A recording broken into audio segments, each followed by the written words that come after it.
विश्वविद्यालय की स्थापना की। हिंदू में कोई ऐसी उनकी बात, बाल गंगाधर तिलक क्या चालू करा था उनने? गणेश करा था ना। अब ये क्यों नहीं राम जी के दर्शन करने जा रहे हैं अयोध्या? इनकी पार्टी के राष्ट्रीय अध्यक्ष थे ना वो, तो भगवान में हिंदू विश्वविद्यालय की स्थापना कर रहे हैं।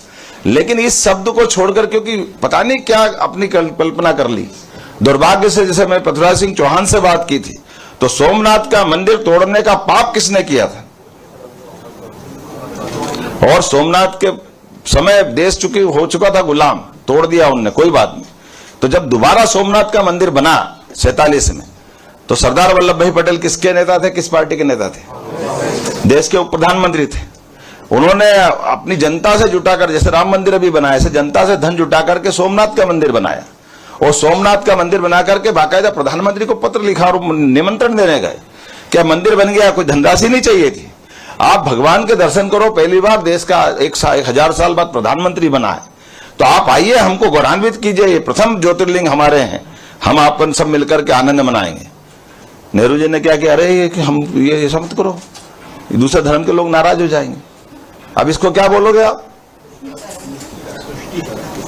जिस देश ने 1000 साल की गुलामी सहन की, उसका पहला प्रधानमंत्री वोट के लिए केवल, और बिना बात के, वो कांग्रेस के थे, कोई बीजेपी वाले नहीं थे, हम तो बीजेपी थी भी नहीं उस समय, जनसंघ भी नहीं बनी थी, जनता पार्टी भी नहीं थी, उनकी पार्टी के समय थे। डॉक्टर राजेंद्र प्रसाद जी को जोरदार धन्यवाद दो आप, डॉक्टर राजेंद्र प्रसाद के लिए, इस बात के राष्ट्रपति थे वो, उनको बुलाया और उन्होंने कहा मैं डंके की चोट आऊंगा। क्योंकि हम अपने इस छोटे छोटे स्वार्थ में अपने देश के मूल नैतिक मूल्यों को, देश की सनातन संस्कृति को भूल सकते हैं क्या? तो हमको याद रखना पड़ेगा। तो इसे इस अवस्था में मैंने आपको केवल स्मरण कराया, और इसलिए आनंद आया कि देश के दूसरे प्रधानमंत्री मोदी जी है, जब भगवान राम मंदिर में शिलान्यास में भी बैठे और लोकार्पण पे भी जाकर के बैठे। ये अपने देश का बीच का लंबा टाइम चला गया। दुर्भाग्य से अटल जी के टाइम ऐसा अवसर नहीं आया, लेकिन बाकी की तो हिम्मत ही नहीं पड़ी डंके की चोट दर्शन करने की, डंके की चोट बात करने की। हम किसी की निंदा नहीं कर रहे हैं, लेकिन जो बहुसंख्यक देश के लोग जिस पर श्रद्धा करते हैं, उस श्रद्धा में वो भी शामिल होते हैं, पर उसका प्रकटीकरण नहीं करते। तो ये भीरूपन क्यों होना चाहिए, ये डर क्यों होना चाहिए? इसलिए हम इस बात को भी रेखांकित करते हैं कि अगर आप प्रोफेशनल करके सामने आ रहे हैं, तो ये बात हमको समाज में ले जाने की जरूरत है। हमारी व्यवस्थाओं से जुड़ करके हम इसमें देख रहा, डॉक्टर, वकील, इंजीनियर, प्रोफेशनल, नव उद्योगपति, नव उद्यमी सब आए हैं। अब हमने इस सब में आगे बढ़ा करके बहुत सारे अवसर दिए हैं। लंबा समय चला गया, लेकिन मैं मान के चलता हूं, जो आपसे मैं बात कर रहा था, तो मुझे लगा कि थोड़ा सा बेस से बात करना पड़ेगी, और बेस से बात करने में हम ये सब बातों को समझ रहे हैं कि आज हमारी भूमिका है, तो हमको गुरु गोविंद सिंह जी को भी नहीं भूलना पड़ेगा। 10वें गुरु है गुरु गोविंद सिंह जी ने भी एक तरह से ये लगातार शहादत देने के बाद 4 बच्चे अपने इस देश के लिए न्यौछावर कर दिए। पिताजी का अलग बलिदान हो गया, उनके जीवन में अलग दगाबाजी हो गई। तो एक व्यक्ति, एक परिवार से जो कष्ट आते वो सब अपने पे झेला, और अंततः उनने पवित्र गुरु ग्रंथ साहब दिया कि भाई ये सच्चे अर्थों में ये ही मानो गुरु, और यही वास्तव में हमारा लोकतंत्र मान लो, हमारे भाव से कि हमारी पीढ़ी को आगे रखना है, तो आक्रांतों को आगे झुकना नहीं है, लेकिन देशभक्ति का ध्वज ऊपर रखना है।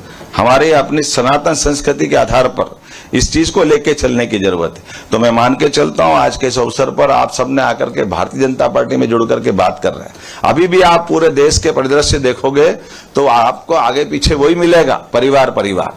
मुझे इस बात की प्रसन्नता कि मेरे परिवार में भी कोई सांसद, विधायक, कोई मुख्यमंत्री, मंत्री नहीं बना, लेकिन ये ऐसी जनता पार्टी में जोड़ा, जनता का आदमी आता कि नहीं आता आगे? जैसे मोदी जी आए, हम में से अधिकांश लोग, माननीय वीडी शर्मा जी के परिवार में भी कोई नहीं थे, हितानंद जी के परिवार में भी कोई नहीं थे, लेकिन ऐसे आप में से भी आ सकते हैं। और आने के पहले हमारी जो जवाबदारी, वो मैं जवाबदारी बताने का प्रयास कर रहा हूं। हम भाग्यशाली कि हम सांसद, विधायक, मंत्री, मुख्यमंत्री बन रहे, अलग बात है, लेकिन नहीं भी बने तो भी हमारी भूमिका क्या है? हमारी भूमिका पूरे देश के प्रति है, समाज के प्रति। अन्यथा फिर क्या हो, एक ही परिवार में जनरल लाइन से चालू करो, पूरे विरोधियों में किसी घर में झांक के देखो क्या हो रहा है। गांधी परिवार मतलब क्या, वापस वही पीढ़ी पे पीढ़ी आ गई। ममता के घर में जाओ, वही हाल है, भतीजा आ गया है। और दूसरी पार्टी देख लो, किसी भी पार्टी को झांक के देखो, तो अपोजिशन की बात भली करते हैं, लेकिन करते क्या है? अपने परिवार के आगे नहीं जान दे रहे, और परिवार का तो वो पुरुषार्थ भी नहीं जो किसी राजा महाराजा का होगा, लेकिन जबरदस्ती से ही मान के चलते। तो इस बात के लिए भी हमारी लड़ाई काहे की होनी चाहिए? जनता की लड़ाई के लिए आपको बुलाया। किसके लिए बुलाया? अब जनता के लिए बुलाया, और जनता के माध्यम से अब आपको शासन की, जैसे हमने GIS की ठीक है नहीं की। अभी हमें कल ही इंटरव्यू दे रहा था, मुझे वहां टाइम्स नाउ में बता रहे थे, वो मुझे पूछा कि साहब आपके देश में तो, आपके प्रदेश में क्या करोगे, कैसे क्या हुआ अंकल? फिर से सैलरी उड़ा दी? फिर क्या हुआ अंकल? मैडम ने हेल्थ इंश्योरेंस लेने बोला था, पता नहीं कौन सा इंश्योरेंस ले आए। बच्चे को बताए अंकल। क्या? हेल्थ इंश्योरेंस मतलब रिलायंस जनरल इंश्योरेंस, क्योंकि उनके पास है 10+ customizable health plans, sum insured का अनलिमिटेड रिफिल। सरकार और सरकारों का अतीत का रिकॉर्ड देखना पड़ेगा। 2002-3 तक इस सरकार 56 में मध्य प्रदेश बना था, कुल बजट था 23,000 करोड़ का। कितना था? और एस्टेब्लिशमेंट और सड़क, बिजली, पानी, पुराने लोगों से कई तो अभी नई उम्र के आप लोगों को देखा भी नहीं होगा, लेकिन सड़क, बिजली, पानी के और सारे उद्योगपति, उद्योग की विकास दर कितनी थी? 0.002। आप इसको कैलकुलेट कर लेना। और आज है 12%। ये है मध्य प्रदेश अपना, आज के 12% हमारी प्रति व्यक्ति आय थी 11,000 प्रति व्यक्ति, और आज हमारे यहाँ मध्य प्रदेश में 1,52,285 रुपया प्रति व्यक्ति आज हमारी आज बनी हुई है। ये मध्य प्रदेश का आज का समय है।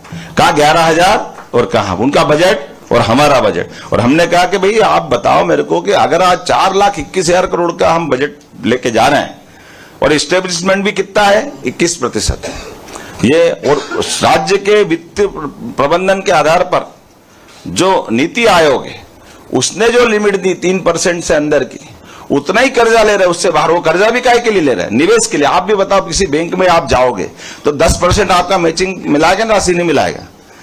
तो हम अगर 4,21,000 जाएंगे तो 40,000 हमको लेना पड़ेगा।